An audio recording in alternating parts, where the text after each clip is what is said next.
Hola a todos, bem-vindo à classe de espanhol. Bueno, na aula de hoje nós vamos aprender sobre a questão da acentuação gráfica, ok? Vimos a acentuação gráfica de uma maneira mais fônica. Então, como é que ocorre no espanhol? Primeiro a gente tem que ter em mente aquela questão das vogais. Lembram das aulas que nós tivemos? Então, as vogais, elas são de uma perspectiva aberta, A, E e O, ok? Mas no espanhol nós temos sons relacionados a elas. O A sempre vai ser neutro, então ele vai similar entre o tônico e o átono, como a gente já viu alguma regrinha relacionada a ela. Como água, água.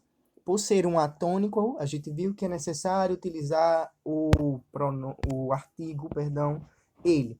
Lembram da regrinha? Então vamos lá. Já em relação à questão do I e do U, a gente considera como semivogais, não é isso? E vogais. Então, tem uma perspectiva que ele vai ser semivogal e outra que ele vai ser vogal, e isso a gente vai identificar pela acentuação, ok? Então, vamos lá. Vamos seguir aqui. Pois bem, e por onde a gente começa nessa acentuação? Sempre estamos na divisão silábica. Então, é através da divisão silábica que a gente consegue enxergar de uma forma eficaz onde está a nossa sílaba tônica, certo? Então, eu tenho a divisão silábica, eu tenho a sílaba tônica para me referir se deve ou não utilizar e entrar aí nessa questão de acentuação. Pois bem, então, vamos lá para as divisões silábicas. Princípio. A divisão silábica do espanhol, ela sempre vai ser igual ao português. Então, a divisão é como em português, pero com algumas exceções. Então, há algumas exceções, ok? E são essas exceções que a gente sempre estuda. As palavras com H, como a gente vê nesse segundo ponto, ele fala sobre a questão da sua divisão silábica conforme a perspectiva normal. Sabemos que o H ele não tem som, não é isso?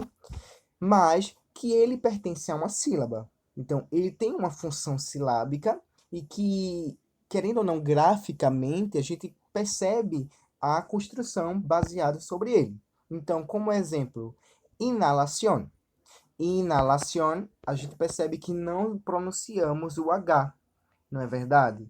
Porém, ele não deixa de ser uma sílaba, ou ele não deixa de se compor a sílaba. Então, nós temos in, não é isso? Inalación. Percebem? Inalación. Ok? Então, ele aqui vai se separar justamente dessa perspectiva, que ficaria inhar, se a gente fosse ler na perspectiva do português. Porém, no espanhol, sabemos que não pronunciamos, certo? Então, o terceiro e último ponto, só para relembrar aí, questão dos dígrafos. Alguns dígrafos, como principalmente no português RR e temos o dígrafo SS, eles têm que se separar na sua divisão silábica. Entretanto, todavia, no espanhol nós não seguimos essa regra. Então, os dígrafos, eles permanecem com a sílaba, eles não se separam, ok? Apenas compõem aquela sílaba. Por que isso acontece? Porque ele tem a produção de um único fonema. Então, pelo fato dele se produzir aí esse único fonema, não é necessário que a gente divida, certo? Então, vamos lá. Os dígrafos G, L, R não se separam, como silla, silha, carro. Percebem? Então, a gente não tem essa separação. Próximo. Vamos lá. Foi. Bom, essas exceções é fundamental porque a gente entra para outras pontuações sobre a questão da acentuação gráfica. Pois bem, uma delas é assinalar a sílaba tônica. Então, a gente sempre vai, na divisão silábica, identificar essa minha sílaba tônica, ok? A qual corresponde. Além disso, nós temos o processo do acento, que no espanhol chamamos de tilde. Então, se algumas palavras que vão a ser acentuadas, chamamos-las de tilde, ok? Então, só existe um único acento, que é o acento agudo tilde, certo? E terceira regra seria aí a questão do sempre estar acentuando a vogal. Dentro da sílaba tônica, algumas vão ter que ser acentuadas, tem que receber esse tilde. Porém, nós sempre vamos acentuar as vogais, ok? Isso é do básico. E agora entramos para as classes dessas palavras. Bom, na nossa separação de sílaba, percebemos que há uma questão tônica e átona decorrente dessa separação, dessas palavras, digamos, desses conjuntos, ok? No primeiro conjunto, eu vou ter as agudas.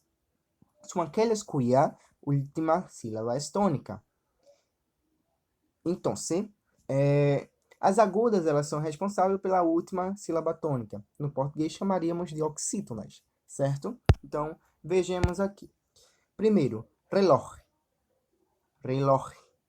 Então, a gente percebe que isso aqui ele se pronuncia de uma forma rápida, não é isso? Reloj.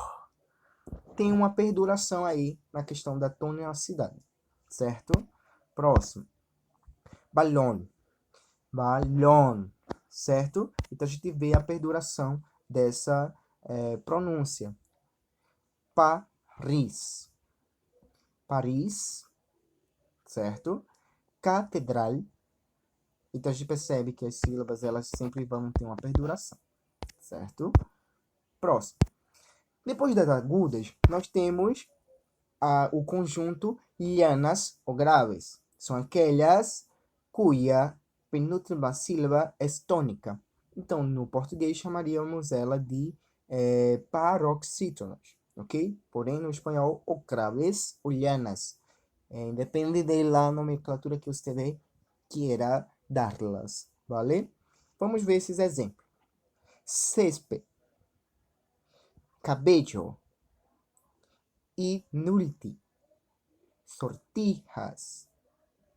Percebem? Então, a gente percebe que essas antepenúltimas, elas têm a sílaba tônica concentrada, ok? Algumas acentuadas, outras não, e isso a gente vai ver de acordo com as regras, certo? Então, vamos lá. O próximo conjunto seria esdrúxulas. São aquelas cuja antepenúltima sílaba é tônica. Como, por exemplo, sábado, rápido, helicóptero. Então, a gente percebe aí a tonacidade e em qual aspecto ela tem uma perduração tônica, certo? Então, vamos lá. Próximo. Depois das esdrúxulas, no espanhol, especificamente, temos a sobresdrúxula anterior à antepenúltima tônica. E isso ocorre, pessoal, majoritariamente relacionado ao tempo verbal, ok? A colocação pronominal. Então, sempre vai ocorrer com o verbo. Se nós temos aqui colocações pronominais referindo a objeto direto e indireto, eles sempre vão ser acentuados, certo? Então, vamos lá. Dígamelo. Cómetelo. Llévamelo. Olá. Entenderam? Então, aí vai decorrer do objeto quem está se referindo, certo? Então, vamos lá. Regras básicas dessa acentuação. Então, quando eu vou acentuar as agudas, porque a gente sabe que é uma questão de tonacidade, certo? As agudas, a princípio, elas têm um processo, bem rapidinho aqui, um processo em que são acentuadas quando termina em vogal, certo? E essas vogais, no final da palavra em si, elas têm que ser acentuadas. Ou quando elas terminam em N ou S. Então, isso é uma especificidade, certo? Então, comum, vez termina em N. Coração, depois, francês, jardim. Então, nós temos aí essa perspectiva de tonacidade, ok? Além disso, nós temos as formas llano-graves, ok? Que elas sempre são acentuadas quando terminadas em consoantes.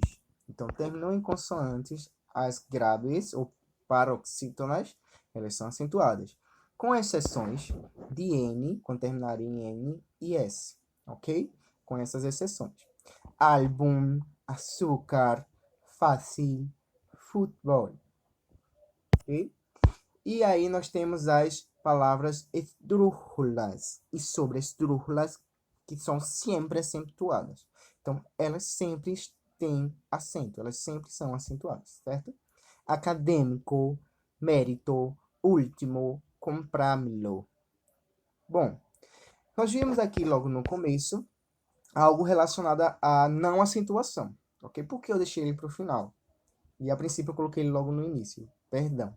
Por quê? Os monossílabos no português geralmente ele tem acentuação. Porém, monossílabo no espanhol, eles não são acentuados, ok? Como, por exemplo, ve, pie, sol, ti, ok? E a gente vai ver se caso isso venha acontecer, ocorrer, por regras basicamente da própria língua, da própria linguística, certo? Então, pessoal, por hoje é só. Encontro vocês, ok? Mais com as atividades. E tchau, tchau. Hasta luego para ustedes.